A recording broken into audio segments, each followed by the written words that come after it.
আপনি দেখছেন Padma news 24.com এর রাত 8:30টার বিশেষ বুলেটিন ফ্ল্যাশ নিউজ। সাথে আছে আমি মুবিন আমিন। facebook.com/poddanews24 পেজ ফলো করে আমাদের সাথেই থাকুন।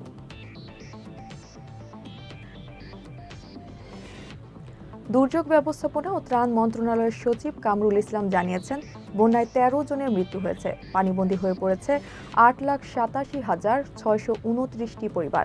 শুক্রবার বন্যা পরিস্থিতি নিয়ে সচিবালয়ের ব্রিফিংয়ে তিনি এসব তথ্য বলেন এই মুহূর্তে দেশের 11 জেলা প্লাবিত হয়েছে।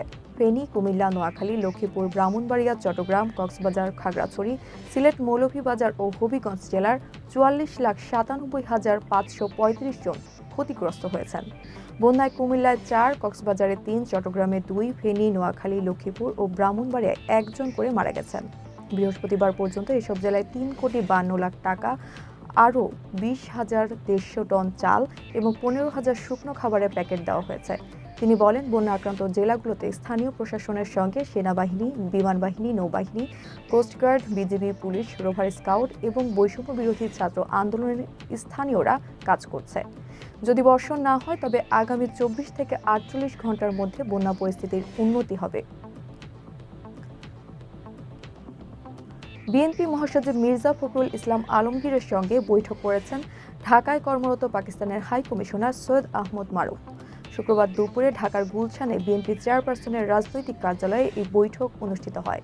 আলোচনা শেষে প্রেস ব্রিফিং করেন বিএনপির স্থায়ী কমিটির সদস্য আমির খসরু মাহমুদ চৌধুরী। বলেন, বাংলাদেশ পাকিস্তান দুই দেশের স্বাধীনতা, সার্বভৌমত্ব, পারস্পরিক সম্পর্ক এবং শ্রদ্ধাবোধ অক্ষুণ্ণ রেখে একে অপরের মধ্যকার কূটনৈতিক সম্পর্ককে এগিয়ে নেওয়ার বিষয়ে আলোচনা হয়েছে।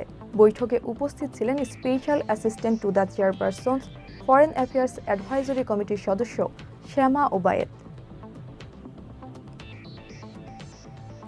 অন্তর্বর্তীকালীন সরকারের শিল্প, গণপূর্ত ও গৃহায়ন মন্ত্রণালয়ের উপদেষ্টা আদিলুর রহমান খান বলেছেন, গণহত্যার বিরুদ্ধে বাংলাদেশের ছাত্র জনতা রুখে দাঁড়িয়েছিলেন। বৈষম্য বিরোধী ছাত্র ঐক্য নেতৃত্ব তৈরি করেছে এবং গণ অভ্যুত্থান ঘটিয়েছে। বাংলাদেশের ফ্যাসিবাদের অবসান হয়েছে। ফ্যাসিবাদ যেন আবার কখনো ফেরত না আসে সেজন্য সংস্কারের চেষ্টা চলছে। শুক্রবার দুপুরে মুন্সিগঞ্জ প্রেস ক্লাবের সাংবাদিক শফিউদ্দিন আহমেদ মিলনায়তনে গণমাধ্যম কর্মীদের সঙ্গে মতবিনিময়কালে তিনি এসব কথা বলেন। শিল্প উপদেষ্টা বলেন, একটা ফাউন্ডেশন করার উদ্যোগ নেওয়া হয়েছে, যে ফাউন্ডেশন নিহতদের পরিবারের দায়িত্ব নেবে, আহতদের চিকিৎসা করবে এবং পরিবারগুলোর পুনর্বাসন করবে। তিনি বলেন, বিচার ব্যবস্থা ধ্বংস হয়ে পড়েছে, আইন শৃঙ্খলা ব্যবস্থা ধ্বংস হয়ে গেছে। সারা দেশে কোনো প্রতিষ্ঠান অক্ষত অবস্থায় নেই। 16 বছর ছিল ফ্যাসিবাদী শাসন ব্যবস্থা।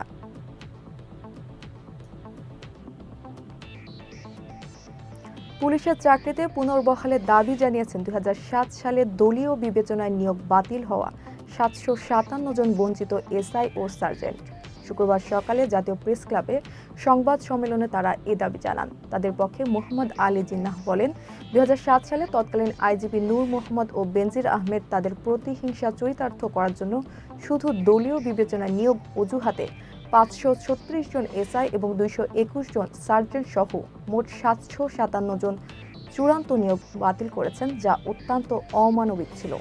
তিনি বলেন, তারা চূড়ান্তভাবে নির্বাচিত সব প্রার্থীরা আগের কর্মরত বিভিন্ন চাকরি থেকে অব্যাহতি নিয়ে পুলিশ ট্রেনিং একাডেমিতে যোগদানের অপেক্ষায় ছিলেন, কিন্তু বিনা কারণে তাদের হঠাৎ করে চাকরিতে যোগদান বাতিল করে দেন তৎকালীন পুলিশ প্রধান।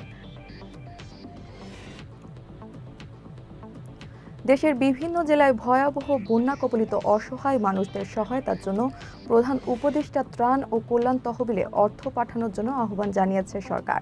শুক্রবার এই বিষয়ে সংবাদ বিজ্ঞপ্তি প্রকাশ করেন প্রধান উপদেষ্টা ডক্টর মোহাম্মদ ইউনূসের প্রেস সচিব শফিকুল আলম। বলা হয়, সাম্প্রতিক ভয়াবহ বন্যায় ক্ষতিগ্রস্তদের সাহায্য সহায়তা প্রদানের জন্য অনেকেই আগ্রহ প্রকাশ করেছেন। আগ্রহী ব্যক্তিরা যেন প্রধান উপদেষ্টা ত্রাণ ও কল্যাণ তহবিলের সহায়তার অর্থ পাঠান। প্রধান উপদেষ্টা ত্রাণ ও কল্যাণ তহবিল ব্যাংক, সোনালী ব্যাংক কর্পোরেট শাখা, প্রধান উপদেষ্টার কার্যালয়, হিসাব নম্বর 0107-333-004-093। বাংলাদেশ ওয়ার্কার্স পার্টির সভাপতি ও সাবেক মন্ত্রী রাশেদ খান মেননের 5 দিনের রিমান্ড আদেশ দিয়েছেন আদালত। ঢাকা নিউ মার্কেট থানা এলাকায় ব্যবসায়ী আব্দুল ওয়াদুদকে গুলি করে হত্যার অভিযোগে করা মামলায় 10 দিনের রিমান্ড চাইলে আদালত এই আদেশ দেন। শুক্রবার ঢাকার মেট্রোপলিটন ম্যাজিস্ট্রেট আলী হায়দারের আদালতে মেননের উপস্থিতিতে এই রিমান্ড শুনানি হয়। এর আগে বৃহস্পতিবার গুলশান এলাকা থেকে তাকে গ্রেপ্তার করা হয়েছে। আওয়ামী লীগের নেতৃত্বাধীন 14 দলীয় জোটের অন্যতম শরিক দল ওয়ার্কার্স পার্টি। আওয়ামী লীগ আমলে তিনি প্রথমে বেসরকারি বিমান পরিবহন ও পর্যটন মন্ত্রী এবং পরে সমাজ কল্যাণ মন্ত্রীর দায়িত্ব পালন করেন। বৈষম্য বিরোধী ছাত্র আন্দোলনের কর্মসূচি চলাকালে আইনশৃঙ্খলা রক্ষাকারী বাহিনীর সঙ্গে বিক্ষোভকারীদের সংঘর্ষে নিহতের ঘটনায় সম্প্রতি কয়েকটি মামলায় মেননকে আসামি করা হয়েছে। সাবেক প্রধানমন্ত্রী শেখ হাসিনার বিরুদ্ধে আরেকটি হত্যা মামলার সঙ্গী হয়েছেন সাবেক সংসদ সদস্য ও বাংলাদেশ জাতীয় দলের ক্রিকেটার সাকিব আল হাসান, ব্যারিস্টার সৈয়দ সাইয়েদুল হক সুমন ও চিত্রনায়ক ফেরদৌস। বৃহস্পতিবার রাতে আদাবর থানায় মামলাটি রুজু করা হয়। মামলায় সাবেক সড়ক পরিবহন ও সেতুমন্ত্রী ওবায়দুল কাদের সহ আরও 156 জনের নাম উল্লেখ করা হয়েছে। মামলার এজাহারে বাদীর অভিযোগ, গত 5 আগস্ট রুবেল আদাবরের রিং রোডে প্রতিবাদী মিছিলে অংশ নেন। এ সময় অভিযুক্তদের প্রত্যক্ষ ও পরোক্ষ নির্দেশ প্ররোচনায় মিছিলে গুলি করা হয়। বুকে ও পেটে গুলিবিদ্ধ অবস্থায় রুবেলকে হাসপাতালে নিলে চিকিৎসাধীন অবস্থায় তিনি 7 আগস্ট মারা যান। ভারত জুড়ে যখন কলকাতার নারী চিকিৎসকের ধর্ষণ খুনের প্রতিবাদ চলছে, তখন সামনে এলো আরেক নৃশংসতার খবর। যেন দেশটি ক্রমশই ধর্ষণের স্বর্গরাজ্য হয়ে উঠেছে। বৃহস্পতিবার দেশটির আসাম রাজ্যে 14 বছর বয়সী এক কিশোরীকে ধর্ষণের পর রাস্তার পাশে ফেলে রাখা হয়েছে বলে অভিযোগ উঠেছে।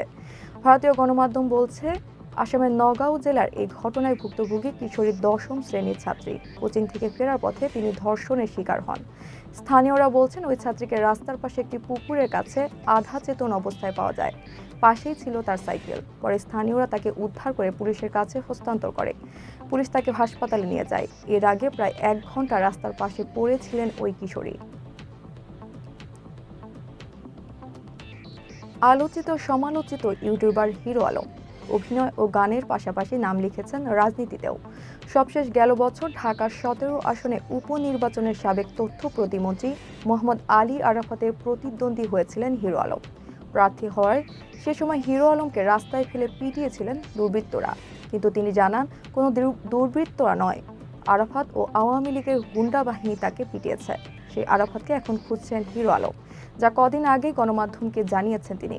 এবার জানালেন, আরাফাতকে নিয়ে সিনেমা বানাতে যাচ্ছেন, নাম আরাফাতের 4 বউ। সিনেমাটি নির্মাণ করবেন শাওন আশরাম। শুধু তাই নয়, ঢাকা মহানগর গোয়েন্দা পুলিশের সাবেক প্রধান হারুনুর রশিদকেও নিয়েও সিনেমা বানাচ্ছেন তিনি। মাস্তান হারুন নামের সিনেমাটি নির্মাণ করবেন ইভান মল্লিক। বর্তমান রাজনৈতিক পরিস্থিতির কারণে বাংলাদেশে ভ্রমণ নিষেধাজ্ঞা দিয়েছিল নিউজিল্যান্ড সহ বেশ কয়েকটি দেশ, যার ফলে বাংলাদেশ থেকে নারী বিশ্বকাপ সরিয়ে নিতে বাধ্য হয়েছে আইসিসি। এবার আরও একটি দুঃসংবাদ বাংলাদেশ ক্রিকেট বোর্ড পেল।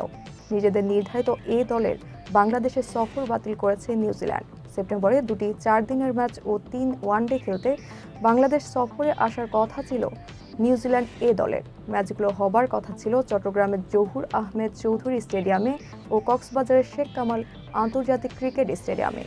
কিন্তু নিউজিল্যান্ড তাদের নাগরিকদের বাংলাদেশে ভ্রমণ নিষেধাজ্ঞা বহাল থাকায় সফরটি স্থগিত করেছে কিউইদের। এই তথ্য নিশ্চিত করেছেন বিসিবির ক্রিকেট অপারেশনস ইনচার্জ শাহরিয়ার নাফিস।